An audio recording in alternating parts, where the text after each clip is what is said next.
હવે આપણે બનાવીશું વાલોળનું શાક. તો આમાં છે વાલોળ, મીઠું, મરચું, ધાણા જીરું, હળદર અને વઘાણી, થોડી હળદર, થોડું નાખી ધાણા જીરું, આખું જીરું, થોડુંક મીઠું નાખી દઈએ. હવે આને હલાવી નાખવાનું. ચમચો કઈ ગયો?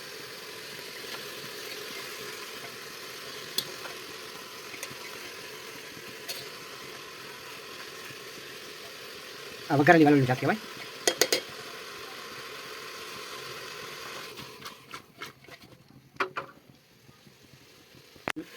હવે નાખી દઈએ થોડું પાણી.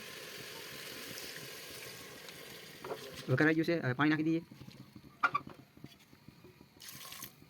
બંધ કરી 2 માંથી 3 સીટી વગાડી દઈએ છે.